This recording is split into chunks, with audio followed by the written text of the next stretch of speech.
بسم الله الرحمن الرحيم.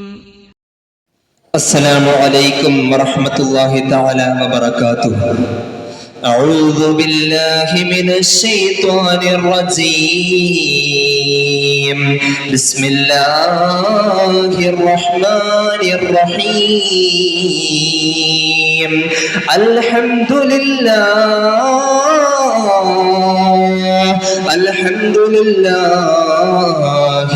رب العالمين. الصلاة والسلام عليك يا أشرف المرسلين وعلى آله وصحبه أجمعين. أما بعد، رب اشرح لي صدري ويسر لي أمري واحلل عقدة من لساني يفقه قولي. قال الله عز وجل: وما توفيقي إلا بالله عليه توكلت وإليه أنيب.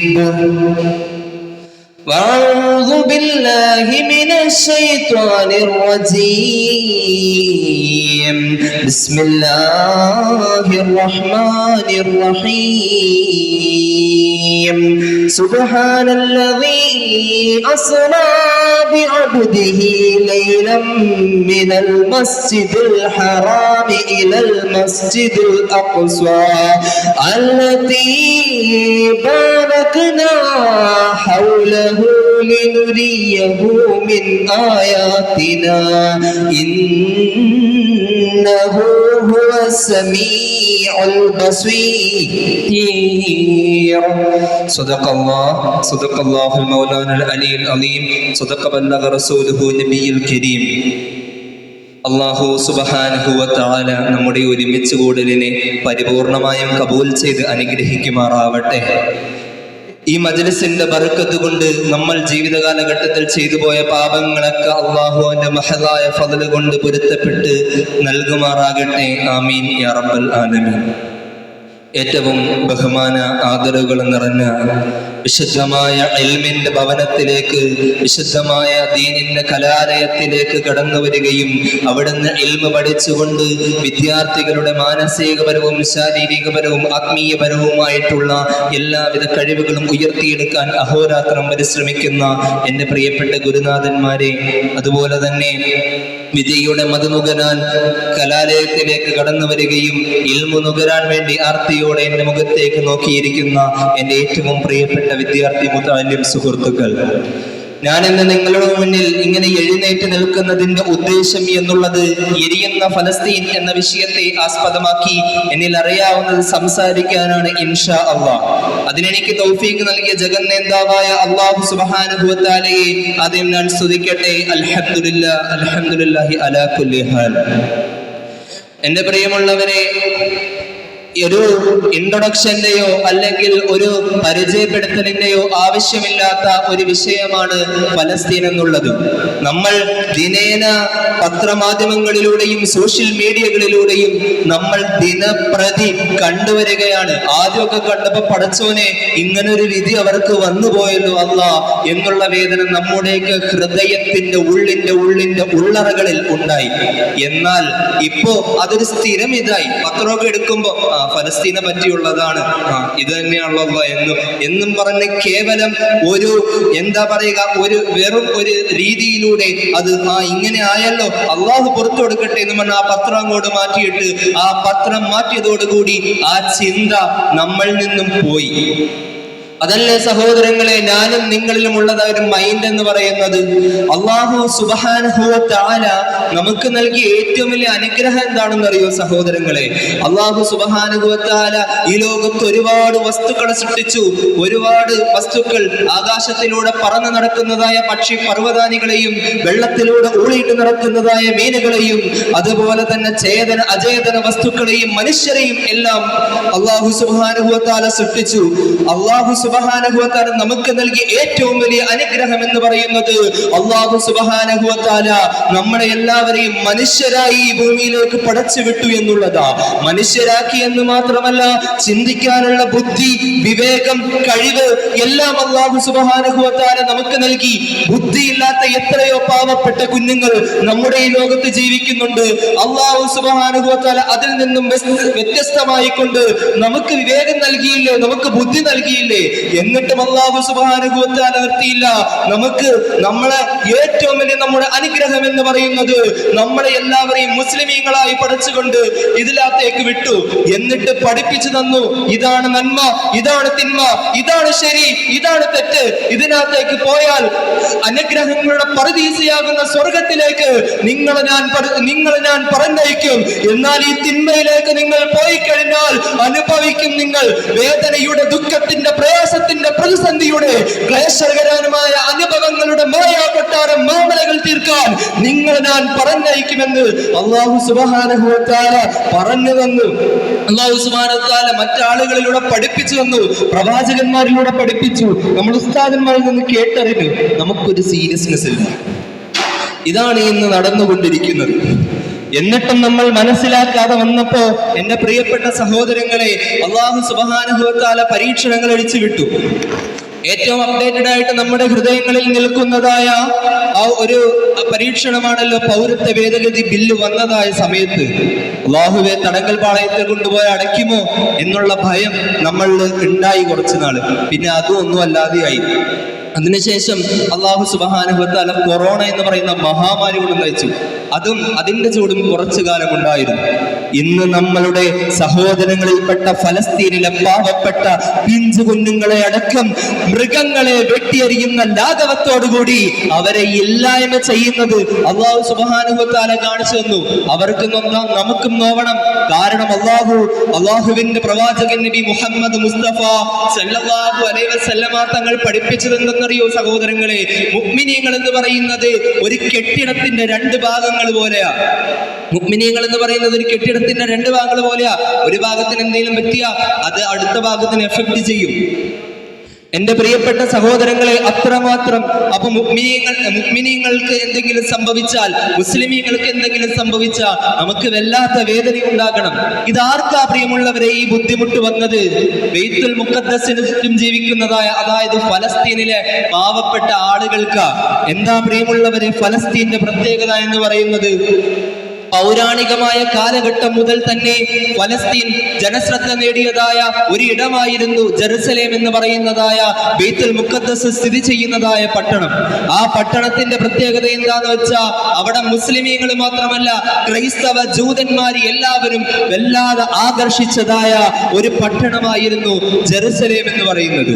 എന്താണ് പ്രിയമുള്ളവരെ ജെറുസലേമിന് ഇത്ര പ്രത്യേകത കിട്ടാൻ? പൗരാണികപരമായിട്ടുള്ളതായ കാലഘട്ടം മുതലേ ഈ ജെറുസലേമിന് അൽ ഖുദ്സ്, അതുപോലെ തന്നെ ഏലിയ, ജെറുസലേം എന്നൊക്കെ ഇങ്ങനെ ഒരുപാട് പേരുകൾ ഉണ്ടായിരുന്നു എന്നുള്ളതാണ്. തീർച്ചയായിട്ടും പൗരാണിക നിർവചനങ്ങളിൽ ഈ ജെറുസലേം എന്ന് പറയുന്നത് സമാധാനത്തിന്റെ പട്ടണം എന്നാണെങ്കിലും അതിന്റെ ഒരു അവസ്ഥ എന്ന് പറയുന്നത് അത് അങ്ങനെയല്ലായിരുന്നു എന്നുള്ളതാണ്. എന്താണ് പ്രിയമുള്ളവരെ ജെറുസലേമിന് ഇത്രമാത്രം പ്രാധാന്യം, ഇത്രമാത്രം ഒരു ശ്രേഷ്ഠത അല്ലാഹു സുബ്ഹാനഹു വ തആല നൽകിയത് എന്താണെന്ന് നമ്മൾ ചിന്തിക്കുമ്പോൾ നമുക്ക് മനസ്സിലാകും. അല്ലാഹു സുബ്ഹാനഹു വ തആല പ്രവാചകന്മാരെ എല്ലാവരെയും സൃഷ്ടിച്ചതും അതുപോലെ തന്നെ അല്ലാഹു സുബ്ഹാനഹു വ തആല സൃഷ്ടിച്ചെന്ന് മാത്രമല്ല, അല്ലാഹു സുബ്ഹാനഹു വ തആല അവിടെ ജനിപ്പിച്ചെന്ന് മാത്രമല്ല, ചിലവരുടെ എല്ലാം ദൗത്യ മേഖലയും ജെറുസലേം അഥവാ ഫലസ്തീൻ ആയിരുന്നു എന്നുള്ളതാണ്. ഉദാഹരണം എടുക്കുകയാണെങ്കിൽ ലോകത്തിന്റെ നായകൻ നബി മുഹമ്മദ് മുസ്തഫ സല്ലല്ലാഹു അലൈഹി വസല്ലമ തങ്ങളും മഹാനായ ഖലീലുല്ലാഹി ഇബ്രാഹിം നബി അലൈഹിസ്സലാത്തു വസ്സലാമിയുമെല്ലാം ഒരു സന്ദർശകരോ ഹ്രസ്വകാല ജീവിതത്തിലുള്ളതായ ആളുകളോ ആയിരുന്നെങ്കിൽ മഹാനാകുന്ന ദാവൂദ് നബി അലൈഹിസ്സലാമും അതുപോലെ തന്നെ മഹാനാകുന്ന സുലൈമാൻ നബി അലൈഹിസ്സലാമും എല്ലാം ജെറുസലേം കേന്ദ്രമായി കൊണ്ട് ഫലസ്തീൻ എന്ന് പറയുന്ന സാമ്രാജ്യത്തിന്റെ അധിപന്മാരായിരുന്നു എന്നുള്ളതാണ്. അത്രമാത്രം പ്രാധാന്യം തീർച്ചയായും ജെറുസലേമിന് അല്ലെങ്കിൽ ഫലസ്തീന് ഉണ്ടായിരുന്നു എന്നുള്ളത് യാഥാർത്ഥ്യം തന്നെയാണ്.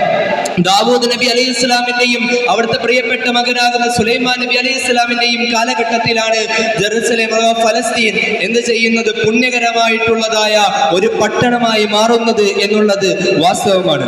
അതിനുശേഷം കിടക്കാൻ ഒരു സ്ഥലമില്ലാതെയായ പാവപ്പെട്ടവരാണല്ലോ എന്ന് കരുതി ഇസ്രായേലിയർക്ക് എന്ത് ചെയ്യുകയാണ്, കുറച്ച് സ്ഥലം നൽകിയതോടുകൂടി എന്റെ പ്രിയമുള്ളവരെ മുസ്ലിമീങ്ങളുടെ കയ്യിൽ നിന്നും ജെറുസലേം ഫലസ്തീൻ അങ്ങ് നഷ്ടപ്പെട്ടു പോവുകയാണ്. അതിനുശേഷം ഇസ്ലാമിക് റിപ്പബ്ലിക്കിന്റെ രണ്ടാമത്തെ ഖലീഫ സയ്യിദുന ഉമർ ഇബ്നുൽ ഖത്താബ് റളിയല്ലാഹു തആല അൻഹുവിന്റെ കാലഘട്ടത്തിൽ മഹാനായ അംർ ഇബ്നു ആസ് റളിയല്ലാഹു അൻഹുവിന്റെ നേതൃത്വത്തിലുള്ളതായ ആളുകൾ ജെറുസലേം ഫലസ്തീൻ തിരികെ പിടിക്കുകയാണ്.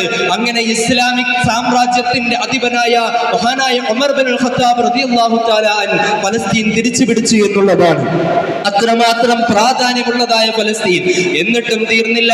ഹബീബായ റസൂലുള്ളാഹി സ്വല്ലല്ലാഹു അലൈഹി വസല്ലമ തങ്ങൾ ഫലസ്തീനെ പറ്റി പറഞ്ഞിട്ടുണ്ട്, ബൈത്തുൽ മുഖദ്ദസിന് ചുറ്റും താമസിക്കുന്നതായ ആളുകളുണ്ടല്ലോ, അവരായിരിക്കും എന്റെ ഉമ്മത്തീങ്ങളിൽ ഏറ്റവും കൂടുതൽ ഈമാനുള്ളവരെന്ന് നാവ് കൊണ്ട് ഇന്ന് വരെ കള്ളത്തനത്തിന്റെ ഒരു വാഞ്ചന പോലും നടത്താത്ത മാനവികതയുടെ മനതലങ്ങളിലേക്ക് തൗഹീദിന്റെ മായാമന്ത്രം പാറിപ്പറപ്പിച്ച് മദീനയിലേക്ക് മാടി വിളിക്കുന്ന, മദീനയുടെ മലർവനിയിൽ വിശ്രമിക്കുന്ന വിശ്വവിമോചകൻ അഷ്റഫുൽ ഖൽഖ് സയ്യിദുന മുഹമ്മദ് മുസ്തഫ സല്ലല്ലാഹു അലൈഹി വസല്ലമ തങ്ങൾ പറഞ്ഞെങ്കിൽ അത്രമാത്രം ശ്രേഷ്ഠതയുള്ളതായ പാവങ്ങൾക്ക് ഇത്രയും വലിയ പരീക്ഷണം കിട്ടിയെങ്കിൽ എന്റെ സഹോദരങ്ങളെ നമ്മളൊക്കെ എന്തുമാത്രം ശ്രദ്ധിക്കണം എന്നൊന്ന് ആലോചിച്ചു നോക്കൂ. നമുക്കൊക്കെ എവിടെയാണ് ചിന്ത? നമ്മുടെയൊക്കെ മനസ്സിലാരാണ്?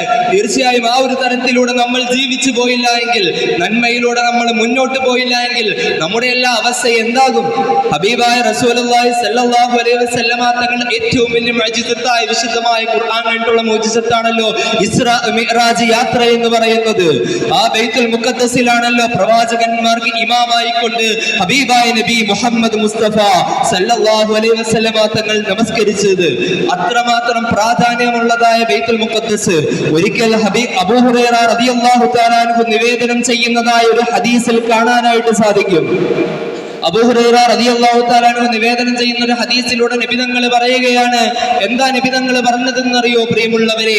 നിങ്ങൾ ഒരു സ്ഥലത്തേക്ക്, ഒരു പള്ളിയിലേക്ക് നിങ്ങൾ തീർത്ഥാടനം ചെയ്യുകയാണെങ്കിൽ പ്രതിഫല ഇച്ഛയോടെ നിങ്ങൾ തീർത്ഥാടനം ചെയ്യേണ്ട മൂന്ന് പള്ളികളാണ് ഉള്ളത്. ഒന്ന് മക്ക മണലാരുണ്യത്തിൽ സ്ഥിതി ചെയ്യുന്ന മസ്ജിദുൽ ഹറമാണ്. അത് കഴിഞ്ഞ് നിങ്ങൾ എന്താണ് ചെയ്യുന്നത്? അത് കഴിഞ്ഞ് നിങ്ങൾക്ക് തീർത്ഥാടനം പ്രതിഫല ഇച്ഛയോടുകൂടി ചെയ്യണമെങ്കിൽ അത് എന്റെ പള്ളിയാണ്, അതായത് മദീനയിൽ സ്ഥിതി ചെയ്യുന്ന മസ്ജിദ് നബവിയാണ്. അത് കഴിഞ്ഞാൽ നിങ്ങൾ പ്രതിഫലിച്ചയോടുകൂടി എന്താണ് സിയാറത്ത് ചെയ്യേണ്ടുന്ന പള്ളി അതെന്നറിയോ? അത് ഫലസ്തീനിൽ സ്ഥിതി ചെയ്യുന്നതായ മസ്ജിദുൽ അഖ്സയാണെന്ന് റൂഹി ഫിദാ നബി മുഹമ്മദ് മുസ്തഫ സല്ലല്ലാഹു അലൈഹി വസല്ലം. ഈ ഒരു ഹദീസ് തന്നെ പല രീതിയിലും എന്ത് ചെയ്തിട്ടുണ്ട്? റിപ്പോർട്ട് ചെയ്യപ്പെട്ടിട്ടുണ്ട്. ഒരിക്കൽ അല്ലാഹുവിന്റെ പ്രവാചകൻ പറഞ്ഞു, ഈ മൂന്ന് പള്ളികളിൽ ഒഴികെ ബാക്കി എല്ലാ പള്ളികളിലും നിങ്ങൾ കൃത്യസമയത്ത് നമസ്കരിക്കുക. ഈ പള്ളികളിൽ നിസ്കരിക്കുന്നതിന് സാധാരണ ഒരു പ്രതിഫലമല്ല നിങ്ങൾക്കുള്ളത്, വല്ലാത്ത പ്രതിഫലമാണെന്ന് നാവ് കൊണ്ട് ഇന്ന് വരെ കള്ളത്തരത്തിന്റെ ഒരു വാഞ്ചന പോലും നടത്താത്ത ഇസ്ലാമിക് റിപ്പബ്ലിക്കിന്റെ ലീഡർ ഹബീബായ നബി മുഹമ്മദ് മുസ്തഫ സല്ലല്ലാഹു അലൈഹി വസല്ലമ തങ്ങൾ പറഞ്ഞെങ്കിൽ എന്റെ പ്രിയമുള്ളവരെ നമ്മളൊന്ന് ചിന്തിച്ചു നോക്ക്, ഫലസ്തീന്റെ പ്രത്യേകത എന്താണ്? ഇന്ന് ഫലസ്തീനിലുള്ളതായ പാവപ്പെട്ട ജനങ്ങൾ എന്ത് തെറ്റാ പ്രിയമുള്ളവരെ ചെയ്തിട്ടുള്ളത്? എന്തുകൊണ്ടാ അവരിങ്ങനെ പീഡിപ്പിക്കപ്പെടുന്നത്? എന്തുകൊണ്ടാ അവരിങ്ങനെ വേദനിക്കപ്പെടുന്നത്? അവരെ എന്ത് തെറ്റാണ് ചെയ്തത്? ഒന്ന് ചിന്തിച്ചു നോക്ക് പ്രിയമുള്ളവരെ. മൃഗത്തെ കൊന്ന് അറുത്ത് മാറ്റിക്കളയുന്നതായ ലാഘവത്തോടു കൂടി അവരെ കളയാൻ അവരെന്താ ചെയ്തത്? അവർക്കുള്ളിൽ ഈമാനുണ്ട്. മാറാൻ പറഞ്ഞപ്പോ, ദീനീന്ന് മാറാൻ വന്നപ്പോ ഇല്ല. അവരുടെ ഉള്ളിലുള്ളതായ തൗഹീദ്, അവരുടെ ഉള്ളിലുള്ള ഈമാൻ, അതിനെ ഹനിക്കാൻ ഒരാളെ കൊണ്ട് സാധിക്കില്ല. ഒരാളല്ല, ഒരു സൈന്യമല്ല, ഒരു ലോകം മുഴുവൻ ചെന്നാലും അവരതിൽ നിന്നും പിന്തിരിപ്പിക്കാൻ കഴിയില്ല. ഇന്നും എന്തൊക്കെ ബുദ്ധിമുട്ടുകളാ പാവങ്ങൾ സഹിക്കുന്നതെന്നറിയോ? നമ്മളെല്ലാവരും ഇവിടെ ഫുഡ് കഴിച്ച് വയറ് നിറഞ്ഞ് സമാധാനത്തോടു കൂടി ബോധം കെട്ടി കിടന്നുറങ്ങുന്നതായ സന്ദർഭത്തില് ആ പാവപ്പെട്ട കുഞ്ഞുങ്ങള്, റബ്ബേ ഒരു കഷ്ണം റൊട്ടി കിട്ടിയിരുന്നെങ്കിൽ എന്റെ വിശപ്പ് നടക്കാമായിരുന്നല്ലോ അല്ലാ എന്ന് പറഞ്ഞുകൊണ്ട് പൊട്ടിക്കരയുന്ന കഴിയുന്ന ആ പാവപ്പെട്ട കുഞ്ഞുങ്ങള് എന്ത് തെറ്റാ പ്രിയമുള്ളവരെ ചെയ്തിട്ടുള്ളത്? നമ്മളൊക്കെ ചിന്തിക്കണം. അവരുടെ ഉള്ളിലുള്ളതായി ഈമാന്റെ ആ ഒരു പവർ എന്താണെന്ന് നമ്മൾ ചിന്തിക്കണം. നമ്മുടെ ഉള്ളിൽ ആ ഈമാനിന്റെ ഒരു അംശം പോലും ഇല്ല എന്നുള്ളത് വളരെ വേദനാജനകമായ ഒരവസ്ഥയാണ്. ഹബീബായ റസൂലുള്ളാഹി സ്വല്ലല്ലാഹു അലൈഹി വസല്ലമ തങ്ങൾ പറയുകയുണ്ടായി, നിങ്ങൾ ജീവിച്ചു വരുമ്പോ നിങ്ങൾക്ക് സമൂഹത്തിൽ ജീവിക്കാൻ പറ്റാത്തൊരവസ്ഥയുണ്ടാകും. അപ്പൊ നിങ്ങൾക്ക് ഉചിതമായിട്ടുള്ള കാര്യം എന്താണെന്നറിയോ? നിങ്ങൾ ആടുകളെ മേച്ചുകൊണ്ട് അങ്ങോട്ട് ജീവിക്കുക. ആടുകളെ മേച്ച് നിങ്ങൾ എവിടെ ചെല്ലുമ്പോഴാണോ ഇപ്പൊ ളുഹ്ർ കൊടുക്കുന്നത് അവിടെ നിങ്ങൾ നിസ്കരിക്കുക, എന്നിട്ട് വീണ്ടും യാത്ര ചെയ്യുക. കാരണം അത്രമാത്രം ഫിത്നയായി. എന്റെ പ്രിയമുള്ളവരെ, ഒരു വലിയ മഹാൻ ഉണ്ടായിരുന്നു, ഷൈബത്ത് റാഇ എന്ന് പറയുന്ന റളിയല്ലാഹു അൻഹു മഹാൻ. അവർക്ക് ആടുകൾ എന്ന് പറഞ്ഞ വല്ലാത്ത ജീവനായിരുന്നു. ആടുകളെ മേച്ചുകൊണ്ട് ഇങ്ങോട്ട് പോകും. ചിലർക്ക് അങ്ങനെയാണല്ലോ, പുതിയ വണ്ടി മേടിച്ചു കഴിഞ്ഞാല് വണ്ടി മേടിച്ച് അവരെ നോക്കും, ഇതിനകത്ത് എന്തെങ്കിലും പൊടിയുണ്ട്, പൊടിന്റെ അപ്പം തന്നെ കഴുകി വൃത്തിയാക്കി എല്ലാം സെറ്റ് ചെയ്ത് പിന്നെ കാർ വാഷ് ഉണ്ടോ, ഈ കാർ വാഷ് കൊണ്ടുപോയിട്ട് ചെളിയൊന്നും പോയില്ലല്ലോ, കുറച്ചുകൂടി ഉണ്ടല്ലോ എന്നും പറഞ്ഞാൽ അത് ശരിക്കും വൃത്തിയാക്കി ആ ഒരു തരത്തിലൂടെ അങ്ങോട്ട് ജീവിച്ചു പോകും. അതുപോലെയായിരുന്നു ഷൈബത്ത് റാഇ റളിയല്ലാഹു അൻഹുവിന്റെ ആടുകൾ എന്ന് പറയുന്നത്. മഹാനുഭാവൻ ഇങ്ങനെ ആടുകളെ മേച്ചുകൊണ്ട് ഇങ്ങനെ പോയി കഴിഞ്ഞാൽ, പക്ഷേ ഇപ്പൊ കടയൊക്കെ നടത്തുന്നവരാണെങ്കിൽ എന്റെ പ്രിയമുള്ളവരെ, അവരുടെ പ്രത്യേകത എന്തെന്നറിയോ? അവര് ജമാഅത്തിന് തൊട്ടടുത്ത് പള്ളിയുള്ള കട നടത്തുന്ന മനുഷ്യനാണെങ്കിൽ അവര് പോവില്ല. ആരെങ്കിലും ഏൽപ്പിച്ചിട്ട് പോയി കഴിഞ്ഞാൽ പൈസ ആരെങ്കിലും അടിച്ചുകൊണ്ട് പോയാലോ എന്ന് പേടിച്ചുകൊണ്ട്. എന്നാൽ പണ്ടൊക്കെ മക്കയിലെ കടകൾക്ക് ഷട്ടർ പോലും ഉണ്ടായിരുന്നില്ല, ആരെടുത്തുകൊണ്ട് പോകില്ല. ഇപ്പൊ പൈസ എണ്ണിക്കൊണ്ടിരിക്കുന്ന സമയത്ത് ബാങ്ക് കൊടുക്കണമെങ്കിൽ അതവിടെ ഇട്ടുകൊണ്ട് പോയി നിസ്കരിക്കും, തിരിച്ചു വന്നാൽ അതിൽ നിന്ന് ഒരു തുട്ടെടുക്കൂല. ഇപ്പൊ ഗോദറേജിന്റെ പൂട്ടിയാ പോലും ആ പൂട്ട് പൊളിച്ചിട്ട് പൈസ എടുത്തുകൊണ്ട് പോകുന്ന കാലം. എന്തേ? നമ്മുടെ ഉള്ളിലൊന്നും ഈമാനില്ല പ്രിയമുള്ളവരെ. അതാണ് അവിടുത്തെ ഏറ്റവും വലിയ നമ്മളും അവരും തമ്മിലുള്ള പ്രത്യേകത എന്ന് പറഞ്ഞാൽ. അവരുടെ ഉള്ളിൽ വല്ലാത്ത ഈമാനായിരുന്നു. പക്ഷെ മഹാനുഭാവൻ ഇങ്ങനെ ആടിനെ മേച്ച് കൊണ്ടുപോകുമ്പോൾ ജുമ നമസ്കരിക്കുന്ന സമയമായി കഴിഞ്ഞുണ്ടല്ലോ, മഹാനുഭാവൻ എന്ത് ചെയ്യുന്ന വെച്ചാൽ ആടുകളെയൊക്കെ നിർത്തിയിട്ട് ഒരു വര ഇങ്ങനെ അങ്ങ് വരയ്ക്കും. എന്നിട്ട് ആ വര വിട്ട് നിങ്ങൾ കടക്കരുത്, ഞാൻ ജുമ നമസ്കരിച്ചിട്ട് വരാ എന്നുള്ളൊരു തരത്തിൽ തിരിച്ചു വരുന്നവരെ ഒറ്റാട ആ ഒരു ഇത് വിട്ടിട്ട് പുറത്തേക്ക് പോവില്ല. അതായിരുന്നു അവരുടെ ഈമാൻ. എന്റെ പ്രിയമുള്ളവരെ, ഞാൻ നിർത്തുകയാണ് ഒരു ചരിത്രവും കൂടി പറഞ്ഞുകൊണ്ട്. എന്റെ പ്രിയമുള്ളതായ സഹോദരങ്ങളെ, റോമൻ സാമ്രാജ്യം ഇസ്ലാമുമായിട്ട് യുദ്ധമുണ്ടായ സമയത്ത് ലക്ഷക്കണക്കിന് വരുന്നതായ ശത്രുക്കളോട് വെറും 30,000 വരുന്നതായ സൈന്യമാ പ്രിയമുള്ളവരെ യുദ്ധം ചെയ്തത്. എന്നിട്ടോ എന്താ ഉണ്ടായെന്നറിയോ? 30,000 വരുന്ന സൈന്യത്തിനോട് യുദ്ധം ചെയ്തു. യുദ്ധം ചെയ്യാൻ പോയപ്പോ ആരായിരുന്നു വെച്ചാൽ സൈഫുല്ലാഹി ഖാലിദ് ബിൻ വലീദ് റളിയല്ലാഹു അൻഹു ആയിരുന്നു നേതാവ്. ഖാലിദ് റളിയല്ലാഹുവിനോട് ചോദിച്ചേ, ഖാലിദേ, നമ്മൾ എങ്ങനെ ജയിക്കും? ഇത്ര വരുന്ന സൈന്യത്തിനോട് നമ്മൾ എങ്ങനെ ഏറ്റുമുട്ടും? നമുക്ക് നല്ല വാളില്ല, നമുക്ക് നല്ല പരിചയമില്ല, നമുക്ക് ആയോധന മുറകൾ അറിയുന്നതായ യോദ്ധാക്കളില്ല, പാവപ്പെട്ട പട്ടിണിപ്പാവങ്ങളാകുന്ന കുറച്ച് സഹാബത്തല്ലേ ഉള്ളൂ ഖാലിദേ, നമ്മൾ എന്ത് ചെയ്യും എന്ന് ചോദിക്കുകയാണ്. ചോദിക്കുന്ന സമയത്ത് ഖാലിദ് റളിയല്ലാഹു അൻഹു പറഞ്ഞു, നിങ്ങൾ വിഷമിക്കണ്ട, നിങ്ങൾ തോക്കൂന്ന് പറയല്ലേ, നിങ്ങൾ ജയിക്കൂന്ന് പറ. നമ്മുടെ കൂടെ അള്ളയില്ലേ, ആ ഈമാൻ ഉണ്ടായി. അങ്ങനെ യുദ്ധമൊക്കെ ചെയ്ത് യുദ്ധമൊക്കെ ജയിച്ചു. യുദ്ധം ജയിച്ചു കഴിഞ്ഞപ്പോ ആ ശത്രു വന്നിട്ട് ഖാലിദ് റളിയല്ലാഹുവിനോട് ചോദിക്കുക, ഖാലിദേ എങ്ങനെ നിങ്ങൾ സാധിച്ചെടുത്ത്?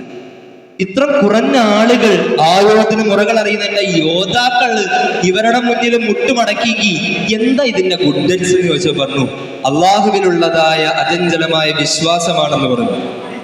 അങ്ങനെ വിശ്വാസമാണെന്ന് പറയുന്നതായ സമയത്ത്, എന്നാ ഖാലിദേ, ഇത് കുറച്ച് വിഷമാണ്, ഈ വിഷം ഒന്ന് കുടിക്ക്, നിന്നെ അള്ളാഹുവാണ് രക്ഷിക്കുന്നതെങ്കിൽ ഈ വിഷം ഒന്ന് കുടിച്ചിട്ട് നിനക്ക് ഒന്നും പറ്റൂല, ഈ വിഷം ഒന്ന് നീ കുടിക്കാൻ പറഞ്ഞു. വിഷം ഒന്ന് കുടിക്കാൻ പറയുന്ന സമയത്ത് ഖാലിദ് റളിയല്ലാഹു അൻഹു വിഷം കുടിക്കണോ? എങ്കിൽ ഞാൻ കുടിക്കാം എന്ന് പറഞ്ഞു. ഖാലിദ് റളിയല്ലാഹു അൻഹു വിഷം ഇങ്ങോട്ട് എടുത്തിട്ട് ബിസ്മീൻ ചൊല്ലിയിട്ട്, ഹദ്ദാദിലൊക്കെ നമ്മൾ എന്നും ചൊല്ലണ ഒരു ദിക്റുണ്ടല്ലോ, ബിസ്മില്ലാഹില്ലദീ ലാ യദുറു മഅസ്മിഹി ശൈഉൻ ഫിൽ അർളി വലാ ബിസ്സമാഇ വഹുവസ് സമീഉൽ അലീം എന്ന് പറയുന്ന ദിക്ർ അങ്ങോട്ട് ചൊല്ലിയിട്ടുണ്ടല്ലോ. ആ വിഷം അങ്ങോട്ട് കുടിച്ചു പ്രിയമുള്ളവരെ, വിഷം കുടിച്ചു കഴിഞ്ഞപ്പോ ഈ റെഡ് ബുള്ളൊക്കെ കുടിക്കണ മാതിരി വല്ലാത്തൊരു എനർജി ഉണ്ടായി. അപ്പൊ അയാൾക്ക് അത് ആശ്ചര്യപ്പെട്ടു പോയി, ഇതെന്തൊരു മനുഷ്യനാണ്, വിഷം കുടിച്ചിട്ട് ഇങ്ങനെ സ്റ്റാമിനയോട് കൂടി നിൽക്കുന്നോ? എന്നാ നീ ഒന്ന് ആ വെയിലത്ത് പോയി നിൽക്കാൻ പറഞ്ഞു ഖാലിദ് റളിയല്ലാഹു അൻഹു. സാധാരണ ഈ വിഷം കുടിച്ചു കഴിഞ്ഞാൽ വെയിലത്തൊക്കെ നിന്നേനാ മനുഷ്യനോട് അപ്പത്തീരും. അങ്ങനെ ഖാലിദ് റളിയല്ലാഹു അൻഹു വെയിലത്ത് നിന്നതിന് ഒന്നും പറ്റില്ല. ശത്രുക്കൾ വരെ ആകെ ഭയപ്പെട്ട് അത്ഭുതപ്പെട്ട് ഇല്ലാണ്ടായി പോയ ഇതുപോലെയുള്ള ചരിത്രങ്ങൾ എന്തുകൊണ്ടാ? അവരുടെ ഈമാൻ. ആ പ്രിയമുള്ളവരെ ഫലസ്തീനിലെ മക്കൾക്കുള്ളത്. അള്ളാഹുവെ, അവർക്ക് അള്ളാഹു അതിൽ നിന്ന് വിട പറഞ്ഞു പോയതായ ആളുകൾക്ക് പടച്ചവനെ നീ ഷഹീദിന്റെ കൂലി പ്രദാനം ചെയ്യണേ അള്ളാഹ്. ഇനി ഇപ്പൊ ഫലസ്തീനിലെ ആക്രമണം അഴിച്ചുവിട്ട് വേദനകൾ അനുഭവിക്കുന്നതായ ആളുകൾക്ക് നീ ക്ഷമ പ്രദാനം ചെയ്യണേ അള്ളാഹ്. നീ സഹനം പ്രദാനം ചെയ്യണേ അള്ളാഹ്. ശത്രുക്കളുടെ കുതന്ത്രങ്ങളെ നീ ഇല്ലായ്മ ചെയ്യണേ അള്ളാഹ്. തോൽപ്പിക്കണേ അള്ളാഹ്. അവരെ നീ കാത്തുരക്ഷിക്കണേ അള്ളാഹ്. ആമീൻ യാ റബ്ബൽ ആലമീൻ. ഇത്രയും പറഞ്ഞുകൊണ്ട് ഞാൻ എന്റെ വാക്കുകൾക്ക് വിരാമം കുറിക്കുന്നു. അസ്സലാമു അലൈക്കും വറഹ്മത്തുള്ളാഹി തആല വബറകാതുഹു.